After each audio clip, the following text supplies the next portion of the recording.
আমি তোমাকে ছাড়া থাকতে পারবো না। এটা শুধু কথা না, এটা আমার বেঁচে থাকার কারণ। তোমাকে ছাড়া পৃথিবীর সবকিছু ফাঁকা ফাঁকা লাগে। রঙিন জগৎটা হঠাৎই সাদা কালো হয়ে যায়। আমার হাসি, আমার স্বপ্ন, আমার সবটুকু শান্তি শুধু তোমাকে ঘিরেই। হয়তো মানুষ ভাবে সময় সব ভুলিয়ে দেয়, কিন্তু আমি জানি সময় যতই যাবে তোমার অভাব ততই গভীরভাবে আমাকে পুরাবে।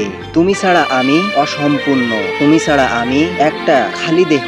যেখানে প্রাণ আছে সেখানে জীবনের কোনো মানে নাই। তাই আমি বলি, আমি সত্যিই তোমাকে ছাড়া থাকতে পারবো না। তাই তো মাঝে মাঝে এমনটা মনে হয়, তোমার কথা এমন ভাবে মনে পড়ে যায়, মনে হয় সবকিছু ফেলে রেখে তোমার কাছে চলে যাই। তোমার চোখের দিকে তাকিয়ে হাজারো অভিমান, কষ্ট আর ভালোবাসা ঢেলে দেই। মন চাই তোমাকে শক্ত করে জড়িয়ে ধরে বলি, তোমাকে ছাড়া আমি অসম্পূর্ণ, তোমাকে ছাড়া আমি কিছুই না। কিন্তু বাস্তবতা এমনটাই নির্মম যে তুমি যেখানে আছো আর আমি যেখানে আছি, সেই দূরত্ব কখনো আর কমবে না। তবুও হৃদয়ের গভীরে প্রতিদিন তোমার নাম ভুল করে উচ্চারণ হয়ে যায়। প্রতিটি নিখুঁত শব্দে তোমার জন্য আকুলতা লুকিয়ে থাকে। তোমাকে ছাড়া বেঁচে থাকা যে কষ্টে, তা কেবল আমিই বুঝি। তবুও ভালোবাসাটা যদি দূরে থেকেও মনে থাকে, তবে সেই ভালোবাসা কখনো হারিয়ে যায় না। চিরকাল এই হৃদয়টা ছটফট করবে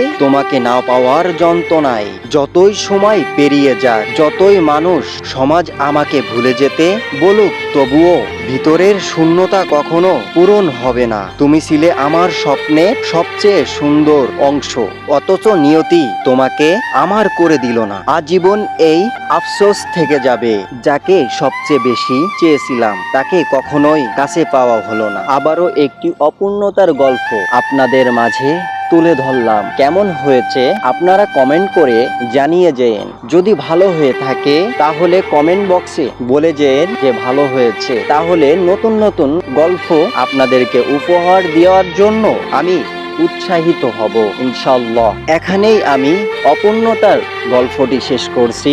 আপনারা সবাই ভালো থাকবেন, সুস্থ থাকবেন, আমার জন্য দোয়া করবেন। আসসালামু আলাইকুম ওয়া রাহমাতুল্লাহি ওয়া বারাকাতুহু।